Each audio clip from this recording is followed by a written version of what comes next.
Well, I think it's fair to say that the first season of Rings of Power was a bit underwhelming, to say the least. The characters were badly written, and the plot was filled with so many contrivances that you could just rename the main characters as undeserved success number 1, 2, and so on. All these tropes made me think that Rings of Power, at its heart, resembles not its original movie inspiration, The Lord of the Rings, but something of a B movie. The style, tone, and bad writing all points to that direction. But it didn't have to be that way. I think if you take the show as is, with a few tweaks here and there, you can make it a much more entertaining watch. So I thought I'd make a sort of fanfiction what if video. What if I could fix the Rings of Power? What if I could give you an alternate version of it, something that is much better than the original show? In this video I won't mention at all the storyline of the Harfoots and the fake or not so fake Gandalf, since the show didn't bother to connect their story with the other storylines. I won't either. Now there are some rules here. The changes that I make will still follow the basic premise, characters and storylines that the show has set up. I'm not gonna add any new characters other than a couple of extras here and there and some battle scenes to make it more interesting. My goal with this video is to focus on the characters, the drama, the moral dilemmas and the difficult choices that follow, and in the end make Rings of Power good, if that's even possible. So if you're into this what if fanfiction, come along with me in this ride as I attempt to fix the Rings of Power. One of the biggest problems that the show had was that it took forever to set up the stakes, to give us a why. Why are the stories of Galadriel, Elrond and Arondir important and worthy of our time? Galadriel wants to find Sauron and his army of orcs, but it has been almost 1,000 years since anyone has ever seen an orc, so no one believes her. It takes several episodes, more than half the season actually, for Galadriel to meet and fight an orc in battle and to feel vindicated in the process. Before that, she just acts in blind faith of second-hand information that she gets from here and there. As setting the stakes of the story go, a similar thing happens with Elrond. It took the show forever to reveal Mithril, and when it did, it felt very disconnected from the main storyline in Numenor with Galadriel and Halbrand, and we had to reach the finale for things to make sense. Arondir meets several orcs, but because he's so dumb and pussy-whipped, it's nearly impossible to have much respect for him as a character. He does one stupid thing after another, like jumping in the orc tunnel without backup, and because he's this stoic, silent type, he doesn't get a chance to speak to us, to justify his actions, and it's difficult to relate to him and understand him. In order for this alternate Rings of Power to work and flow better and become a more engaging experience, I think it would be a good idea to set up a hook for the story as fast as possible. And a good way to start would be with the threat itself that the show leans on so much, with Sauron, or at least with his broken sword. The son of the widow, while playing in the forest, hears an eerie whisper coming through the thick foliage. Something draws him in, almost sleepwalking. He follows the whisper, taking him further into the dark woods. He kneels by a peculiar round giant rock. As he wipes the brown leaves of the wet soil, he sees the edge of a piece of black cloth. When he pulls it out, he stares transfixed at the broken sword of Sauron. The evil within is almost unleashed on the world. Black clouds hide the sunlight above, making the day night. The eerie whispers become stronger with every second. He can't take it any longer. He covers the sword with the cloth and runs away. This new beginning would work as a hook.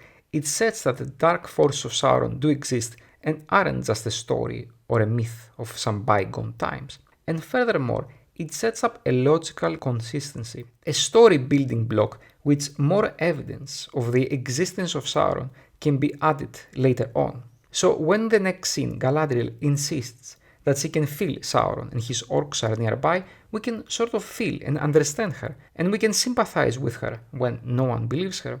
This denial of the existence of Sauron within the story from everyone else around her would make Galadriel's character work like an underdog, and who doesn't like underdogs? There is this trope in storytelling of the stubborn anti-hero going against the status quo. Someone that has hidden knowledge that the rest of the characters don't, and therefore they don't believe them and question their leadership and the ability to solve whatever problem the plot demands, be it a murder mystery or the hunting down of some orcs. And in Rings of Power, this stubborn anti-hero is Galadriel. But because the first episode starts with no orcs and no Sauron, Galadriel doesn't seem to be someone that knows something that others don't. She doesn't have some hidden knowledge that will guide her forward. She doesn't come off as a trustworthy and reliable leader, but her obsession makes her seem as petulant and annoying, someone that cries wolf with no evidence to support their claim. In the first episode, Galadriel found no orcs, endangered her men by taking them on a big journey with little provisions and backup, and they almost died fighting the cave troll. But when she returns to Eregion, she gets a slap on the wrist, faces no consequences, and the king sends her to Valinor just because she's a nuisance and he doesn't want to deal with her. In this alternate version of Rings of Power, consequences will be very much a thing.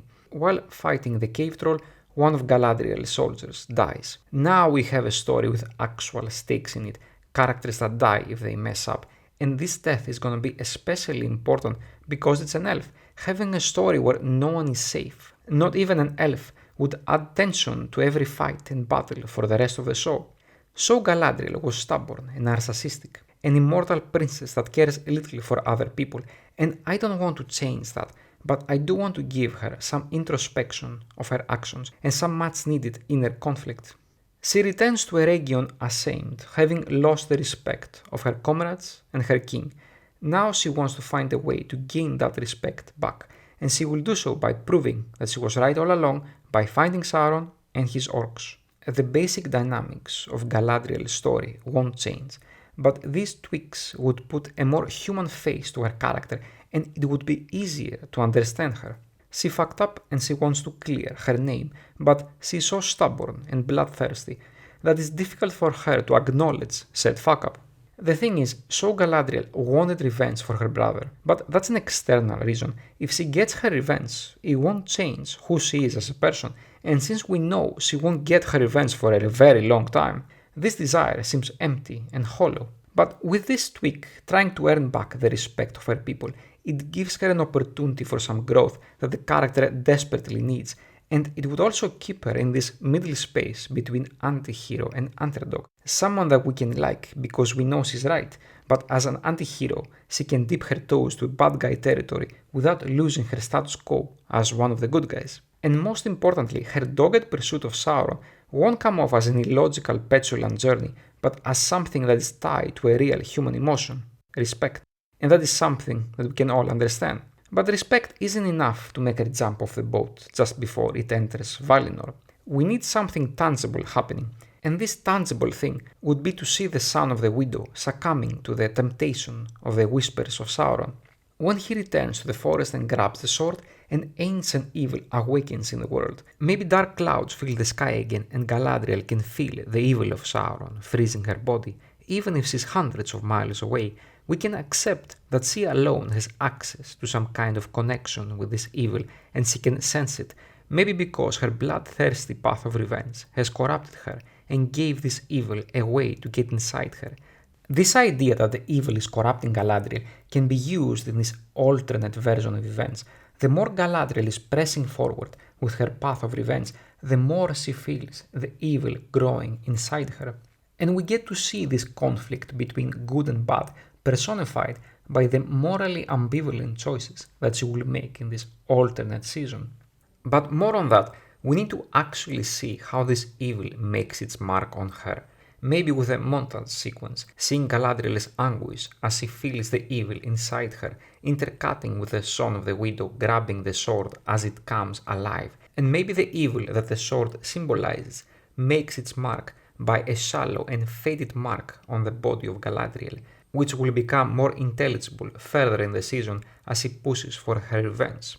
And we could have a scene where Galadriel gets out of the water and makes sure to hide this mark from Halbrand, because she doesn't understand exactly what it means, but she sort of knows and feels it's bad, and she's ashamed by its existence on her body. And furthermore, in the final episode, when Halbrand is revealed that he is Sauron, it can be hinted or outright said that Halbrand, being in the middle of the ocean close to Galadriel, wasn't a coincidence, but he was drawn by the effects of the evil on her body. This feeling of evil for Galadriel lasts only for a moment, but it makes her jump off the ship.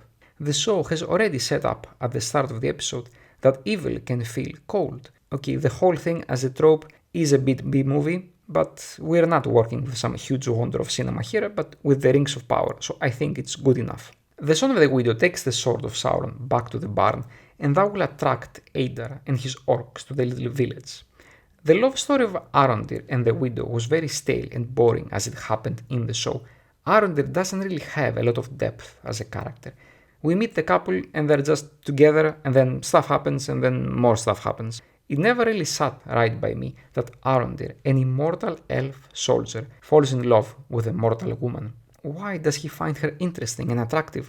How come does he even notice her at all? I mean, the actress that plays the Widow isn't exactly stunning or anything, and her personality as a character isn't something that would turn the head of an elf. So I think there needs to be a deeper reason that Arondir falls in love with the Widow. A deep wound, most likely, from his past. Something old and forgotten. When he was young, he failed to rescue a young and beautiful peasant girl from dying near his watch. He was friends with her, and her death shook him in a way that no death ever before. Now, years later, he fell in love with the Widow because he sees that lost girl in her. Adar and the orcs come to get the sword of Sauron from the barn, but stumble upon Arondir. He fights them off, but there are too many. When Adar doesn't find the sword, he takes Arondir back with him to the little concentration camp he's got going on. The sword was missing because the son of the Widow took it with him to show it to one of his friends. Just a little side note here. In Rings of Power, we meet one elf after another, but they don't behave like creatures who have thousands of years of experience and intelligence. That always bothered me, so I think Arondir needs to figure out a way to escape the concentration camp using his head and experience instead of just running away. Possibly by colluding with the other captured elves and creating a massive distraction during the daytime, using to their advantage that the orcs get burned by the sun.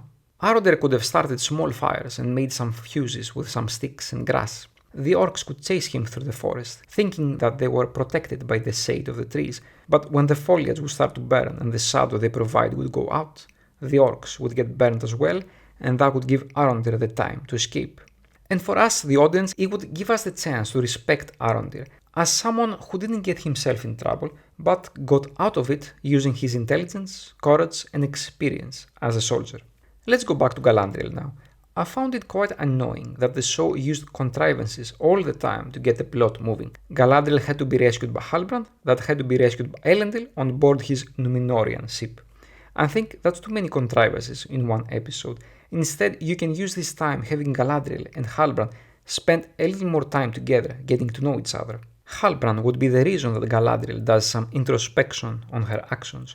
It would be easier for her to talk about her guilt about the death of her soldier with a stranger, especially if they're on a raft in the middle of the ocean during a storm and there is a good chance they'll die. That would be an opportunity to put a human face in front of Galadriel's narcissism and elitism that she's been pushing all season. Even if that mask of superiority falls for just a second, it would add layers to her character. As for Halbrand, he doesn't judge her at all. His presence has a soothing effect on her. With Halbrand, she can say whatever the hell she wants and he's completely fine, cause he's biding his time, wanting to see who Galadriel really is. After some time on the raft, they reach the shore. Galadriel has been told by the people on the first raft that they were fleeing the orcs. This information can be added to her experience when she felt the evil of Sauron and jumped off the ship. Now she knows that her intuition of the existence of Sauron isn't based on just her feelings, but instead is grounded in reality. She feels vindicated and determined to find him and his orcs. The difference with the original version is that so Galadriel gets second-hand information about the orcs and relies only on feelings that Sauron is back. In this version, we get to see that she's right and feel frustrated when people don't believe her. Galadriel and Halbrand make it to a little harbor. There she notices a Numenorian ship that has stopped for provisions.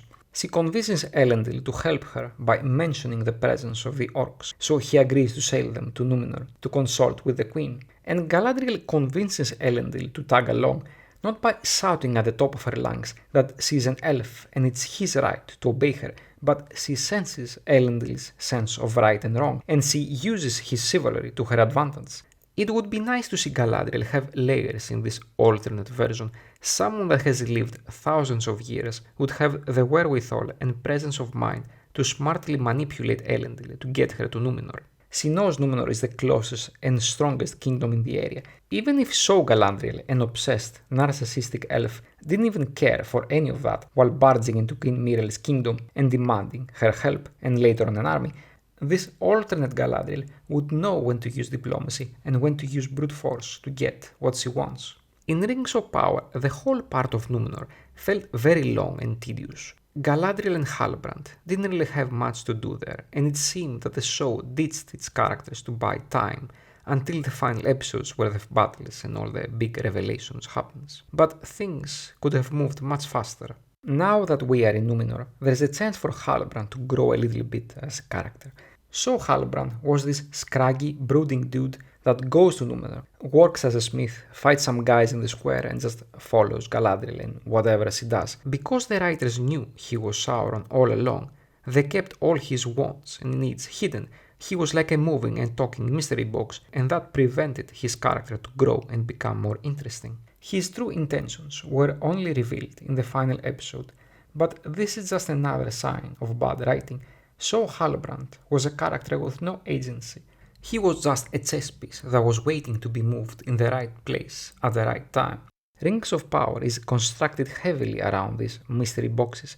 They exist solely so they can fill the void of badly written characters and plot lines. The minute I saw Halbrand, I knew he was Sauron, just because the show never gave us a second or third choice for who Sauron is supposed to be. Halbrand is the only morally ambivalent masculine character that exists in the show. There is no other choice but him to be Sauron. But here's the thing. For us, the audience suspecting that Halbrand is Sauron isn't a bad thing by itself. It would add his character more ambivalence. So Halbrand doesn't really want anything. He's a drifter that must be pressed to accept his role as the future king of the Southlands. But instead, consider this. Alternate Halbrand would have a very clear desire to be king.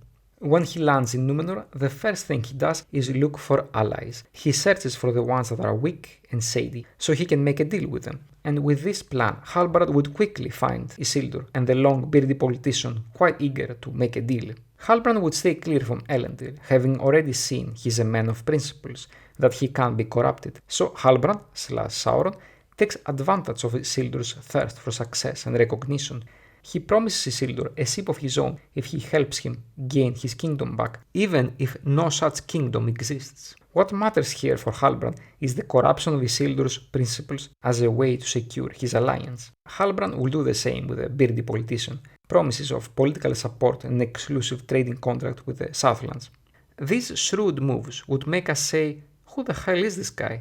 If he's Sauron, why does he care about politics and trading deals? But Halbrand's character arc would be similar as in the show. Halbrand / Sauron sees himself as someone who believes that people need to be ruled. The world needs peace, with whichever means necessary. At this stage of his career, shall we say, having allies would be a prudent and wise idea for Halbrand. Sauron is of course a half-god. You expect from him a certain planning that goes years in the future, or maybe even more of course. After Galadriel is denied help by Queen Miriel, even if in this version she tried to use diplomacy instead of brute force, she starts to scheme and plot. She notices some details in the behavior of Queen Miriel's guard and her handmaidens, like they are scared of her. Driven and obsessed to find the truth, she climbs to the tower, goes behind the back of Queen Miriel, and discovers the king to be bedridden. There, Galadriel uses this opportunity to blackmail Queen Miriel for an army. Queen Miriel understands that even a whisper of the truth can overturn her rule. She knows that her people will be furious if they found she has stolen the kingship, so she agrees and gives Galadriel her army. But he informs her that she can only spare 300 men and 3 ships. They are too few warriors, and she worries about their fate, since no one really knows how many orcs they will face. Galadriel, blinded by her journey to kill orcs, doesn't care one bit about the future death of the army of Numenor and presses the blackmail. It would be interesting to see Galadriel have some doubts about the blackmail. As an elf, she's supposed to be the role model of morally good behavior, someone that knows better than to use blackmail. But Halbrand soothes her, telling her that because she's an immortal elf, she knows better than any mortal queen or king there is. It's in Halbrand's best interest for the army to sail to Numenor, and these doubts would give Galadriel some vulnerability and make her more likable in the process. So Galadriel doesn't have much doubts. She doesn't care and does whatever she wants. Since we don't have clear conflicting emotions from Galadriel, she comes off not as an anti-hero that does bad things for a good reason, but just as a selfish asshole that wants to fulfill her needs and doesn't care about anything else. Queen Miriel finally agrees, and the army of Numenor sails to the Southlands. Halbrand has already agreed to pay Isildur fame, glory, and riches if he helps him, so that gives Isildur a chance to stop being a groveling, sniveling child. He conspires with his friends to come to the aid of Halbrand when he asks it. Halbrand's motive was to have a personal little army to help him if something goes wrong. He told lies that there is more little kingdoms to conquer alongside the Southlands, and if Isildur and his friends help him, they will be rewarded handsomely. Halbrand as a character needs far more depth and complexity than what we got in the show. He uses his connections with the beardy guy to get himself in the room with Queen Miriel. There he asks her for support to get his kingdom back in the Southlands, but she, being the shrewd politician that she is, already knows the line of kings has been cut a long time ago. But Halbrand claims that he's a bastard that lost the battle long ago and wants to reclaim what's his. A scene like that will muddle the waters even further. Is Halbrand Sauron, or just a shady and manipulative bastard prince that wants to retake his long-lost throne? For now I'm gonna stop here because this video is getting too long and I'm gonna have to split it in parts. All these tweaks that we have talked so far are gonna make the season move much faster. I'm thinking that Galadriel and Halbrand stay in Numenor only for 1 or 2 episodes before they sail for the Southlands. Basically all the boring parts are cut out. In the next video we're gonna expand the alternate version events with more battles than what we got in the original show, Elrond's story, and how to fix the dreaded awful finale that we got. Guys, it takes long to write, record and edit these longer videos, so I'd really appreciate it if you like, share and leave a comment with your thoughts. Also, don't forget to subscribe. See you soon.